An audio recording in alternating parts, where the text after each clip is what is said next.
ఈ ఎంసెట్ లేదా ఎఫ్సెట్లో మంచి ర్యాంక్ రాని విద్యార్థులకు బెస్ట్ ఆల్టర్నేటివ్ సిఏ కోర్సులు అడ్మిషన్లు జరుగుతున్నవి. ఇప్పుడు భాషలో రకరకాల భాషలు ఉంటాయి కదా సార్, అంటే మాండలికాల ప్రభావం ఉంటాయి.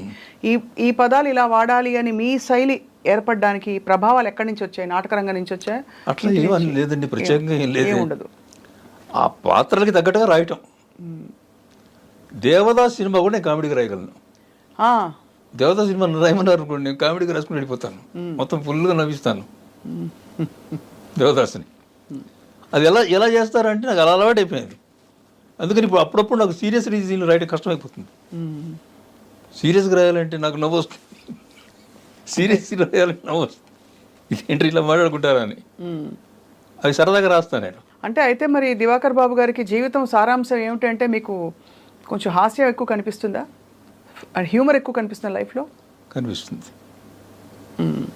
అసలు ఒక్కొక్క మనిషిని చూస్తే వాళ్ళ బిహేవియర్స్, వాళ్ళ మూమెంట్స్, వాళ్ళ ఇవి అన్నీ నాకు హాస్యంగానే అనిపిస్తాయి. ఇప్పుడు నేను సీరియస్గానే ఉంటాను ఆఫ్ కోర్స్. అంటే ఒకళ్ళు దీనికి తాపత్రయపడుతుంది అనుకోండి, వాళ్ళ తాపత్రయాన్ని పక్కన తీసి పెట్టి మీరు చూడండి, మీకు చాలా హాస్యంగా అనిపిస్తుంది. కొంపలంటికి పోయినట్టు ఏదో జరుగుతుంటుంది అక్కడ. ఇది పక్కన పెట్టి మీరు చూడండి ఆ క్యారెక్టర్ని, చాలా హాస్యంగా అనిపిస్తుంది. అవును అవును, అంతే.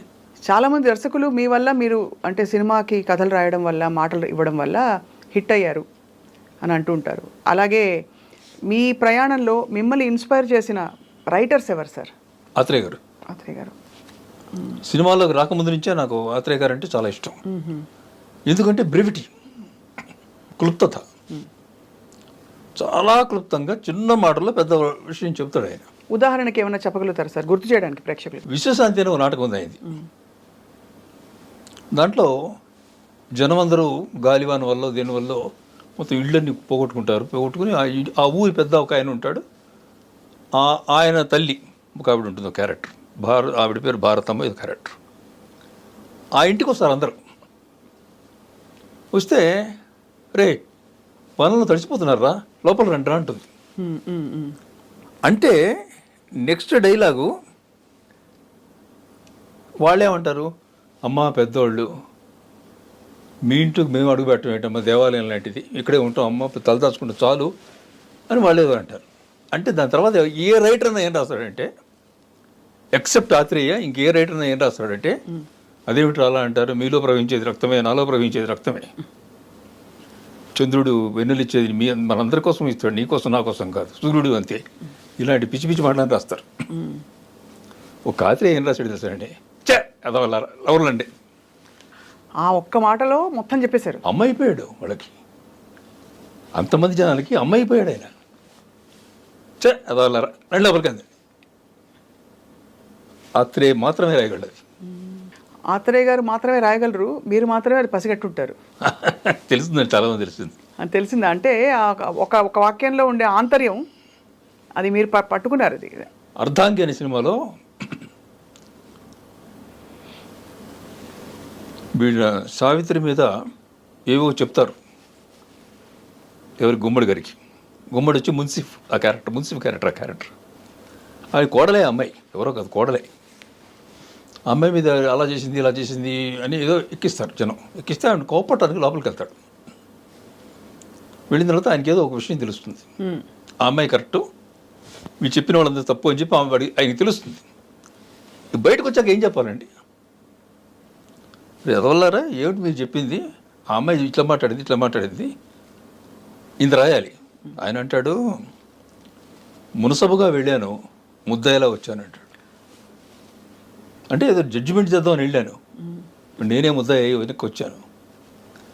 అది చూసి ఎవడరా వీడు ఇంత బ్రెవిటీగా రాశాడు, ఎవడు వాడు అని చెప్పి అడిగట్టు పుల్లయ్య గారు. ఆత్రేయ కొత్త కుర్రాడు వచ్చాడండి. అలా సార్. సో మీరు మీ శైలి మరి దర్శకులు చెప్తారా మీకు ఎంత లెంగ్త్ కావాలి, లేకపోతే మీరు ఇచ్చేసే సీన్ అది ఎంత లెంగ్త్ కావాలన్నది సీన్ పడ్డటం వరకు అంతే అంతే. అది ఒకటి చెప్తే వచ్చేది కాదు. దర్శకుడు కూర్చుంటాడు, ఒకసారి మేమే చేస్తాం. యాక్చువల్గా ఒకటి రెండు డైలాగులు ఎక్కువ అవచ్చు, తక్కువ అవచ్చు. కావాల్సింది ఏంటంటే సీన్ పండటం. ఇంత రాయాలి, ఒక పేజీ రాయాలా, అర పేజీ రాయాలా, 4 డైలాగులే రాయాలా, ఒక డైలాగే రాయాలా, సన్నివేశానికి ఎవడు చెప్తాడు, ఎవడు చెప్పడు. ఆ సన్నివేశం ఇంతవరకు పండింది.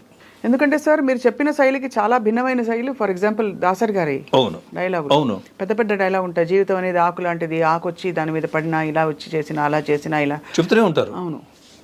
సో ఏమనిపిస్తుంది సార్ దాసరి గారి శైలి చూస్తే? నచ్చదు, నచ్చదు, నాకు నచ్చదు. ఇప్పుడు జనాలకి నచ్చింది, అవును, అది కూడా నచ్చింది జనాలకి. అవును. సో జనాలకి రకరకాలు నచ్చుతాయి. మీరు అడిగింది నాకేది నచ్చింది అడిగారు. అంతే అంతే అంతే కదా సార్. వారు సూపర్ హిట్, వీరు సూపర్ హిట్, వారి వారి వారి వారి వారి వారి ధోరణుల్లో. ధోరణి కరెక్ట్. అవును సార్. కొంతమంది అంటే అంత చెప్తే కానీ ఎక్కదు, కొంతమందికి ఒక మాటతో తెలిసిపోతుంది. మనుషుల్లో కూడా అంతే కదండి. అవును. కొంతమందికి ఎన్నిసార్లు చెప్పినా తప్పు చేస్తూనే ఉంటారు, కొంతమందికి ఒక్కసారి చెప్తే చాలు ఇంక జీవితంలో పని చేయరు. సో అది వాళ్ళని బట్టి ఉంటుంది, ఆధారపడి ఉంటుంది. ఇప్పుడు సమకాలీన పంచ్ డైలాగులు, సన్నివేశాలు చూస్తే మీకు ఏమనిపిస్తుంది సార్? మీరు ఎలాగో ఇంకా కంటిన్యూ చేస్తూ రాస్తున్నారు కాబట్టి. బాగా రాస్తున్నారండి. అవును. ఇద్దరు ఎక్కువ మంది కాదు, అప్పుడు వస్తే ఇప్పుడు వస్తేనండి. సార్ మీరు రాసిన సినిమాల్లో అన్ని సినిమాలు అంటే ఒక్కొక్కటి ఒక్కొక్క జానర్లో సూపర్ హిట్. జంబలకడి పంబ అత్యంత సెన్సిటివ్ సబ్జెక్ట్. అందులో ఇప్పుడెవరు పట్టించుకొని దులుపుకుని పోతారు. ఆ రోజుల్లో స్త్రీ పురుష ఆకారాలు, వ్యవహారాలు అన్నీ కూడా కొంచెం ఇబ్బందిగా ఉండే పరిస్థితుల్లో మీరు ఈ సినిమాని ఎలా ట్రీట్ చేస్తారని క్యూరియాసిటీ బాగా. దీనికి ఒక పెద్ద కథే ఉంది. చెప్పండి సార్. ఆసంట గోపీనాథ్ గారని ఆయన ప్రొడ్యూసరు, ఈవీవి సత్యనారాయణ గారు దానికి డైరెక్టర్. వాళ్ళ దగ్గర కథ ఫస్ట్ హాఫ్ ఉంది, సెకండ్ హాఫ్ లేదు. ఆసంట గోపీనాథ్ గారు ఒక రోజు మా ఇంటికి వచ్చారు మెడ్రాస్లో. వచ్చి సార్ ఇండస్ట్రీలో ఉన్న రైటర్స్ అందరూ అయిపోయారు, ఎవ్వరూ చెప్పలేకపోయారు, ఇంకా పక్కన పడేద్దాం అన్నాడు ఈవీవి. నేను అప్పుడు చెప్పాను, మా దివాకర్ బాబు గారు ఉన్నారండి, ఆయన ట్రై చేద్దామన్నాను, చేద్దామా అని అడిగాను. తీసుకురండి అన్నారు. నాకు కూడా తెలుసు, ఆయన తీసుకురండి అన్నాడు. వెళ్దాం పదండి అన్న. అక్కడి నుంచి మేము మీటింగ్ హైదరాబాద్ వచ్చాం, అశోక హోటల్లో కూర్చున్నారని వెళ్ళాను. బాగున్నారా, ఈ కుశల ప్రశ్నలు, ఈ ఫార్మాలిటీస్ అయిన తర్వాత కథ వింటారా? చెప్పండి అన్న.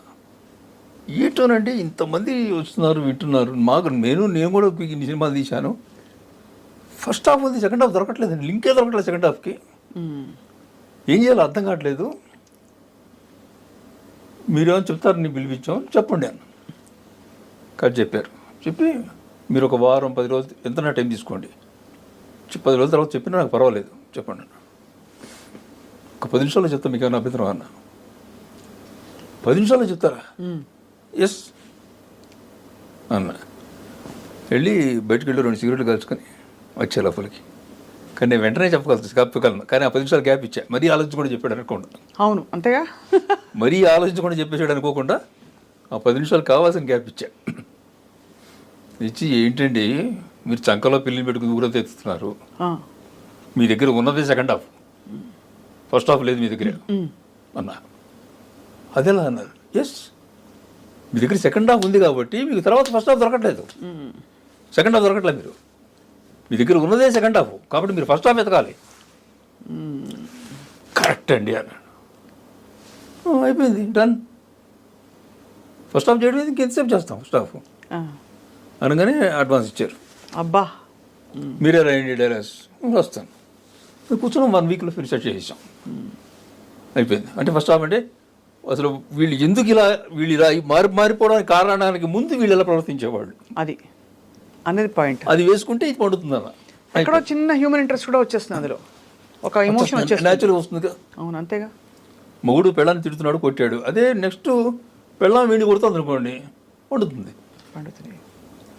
అలా అది క్రియేట్ చేయబడింది ఆ క్యారెక్టరైజేషన్స్.